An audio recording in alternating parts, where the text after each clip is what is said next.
Black lawyer, mistaken for defendant. Judge's apology comes too late. The courtroom fell silent. Not because a verdict had been reached, but because of a mistake. A mistake that stripped a man of his dignity in a matter of seconds. Marcus Bell walked in. Sharp suit, leatherbriefcase.com. Stride. A respected defense attorney. A man with a spotless record. He didn't check the docket, simply pointed to the defendant's chair. But as he approached the bench, the judge didn't look up. The opposing counsel shifted uncomfortably. The bailiff looked away, but Marcus didn't sit. He simply said 4 words. Sit down. We'll deal with your charges shortly. And by 28, he was representing clients who never thought they'd see justice. The room froze. I'm the defense counsel. And in that moment, something shattered. Because what happened next would leave the courtroom, the state, and the system facing questions they could no longer ignore. Marcus Bell grew up in Southside Chicago. Raised by a single mother who cleaned schools at night, he read law books at 12, won debate championships at 15. He wasn't just a lawyer, he was a lifeline, a young black man accused of theft without clear evidence in this day. It was supposed to be a routine arraignment for a client named Joseph Watts. Marcus believed in Joseph, knew the system would eat him alive without someone like him standing in the way. He arrived early, prepared, ready. But the courtroom's reaction when he entered, it wasn't readiness. It was judgment. Whispers, eyes. That quiet assumption that a black man in a courtroom must be a criminal, it wasn't the first time, but this time, it was public and humiliating. The judge's face drained of color when Marcus clarified his identity. But instead of apologizing, he deflected. You should have spoken up sooner, he mumbled. Let's proceed. Cameras clicked.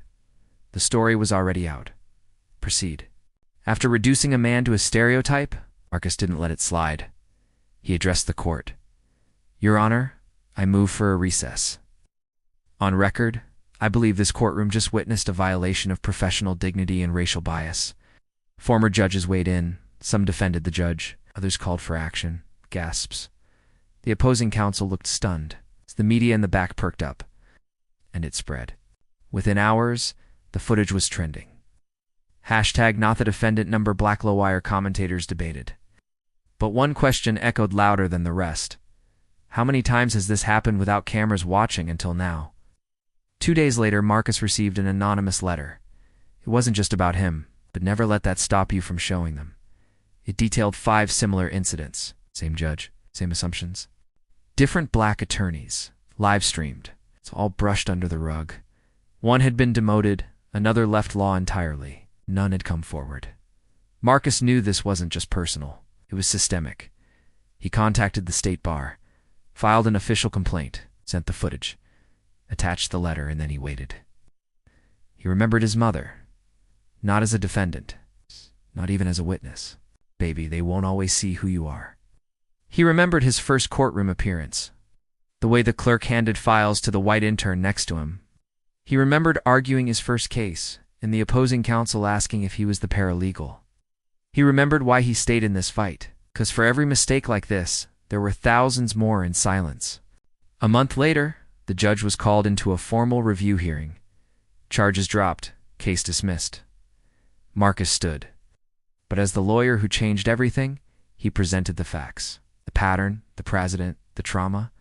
But as a reminder, and I want every kid who looks like me to know, the courtroom belongs to you too. He didn't yell. He didn't accuse. He simply told the truth. When it ended, the review board stood in silence. The judge was suspended, pending further investigation. And then came the press conference. Marcus stepped up to the mic. I don't want revenge. I want recognition of what too many of us go through, what too many professionals of color face in silence. Ending, Marcus now lectures on bias in law schools across the country. He trains young attorneys, especially those who've been overlooked. His client, Joseph Watts, found not guilty. The apology from the judge. It came, but weeks too late. In a letter, never in person, Marcus framed it, not out of pride. That even in a system built to deliver justice, sometimes the first battle is simply being seen. How many times has someone been judged before they ever said a word? Have you ever been mistaken for someone you're not? Have you ever stayed silent when you should have spoken? Tell us in the comments, because silence helps no one, but sharing your voice, It might just change everything.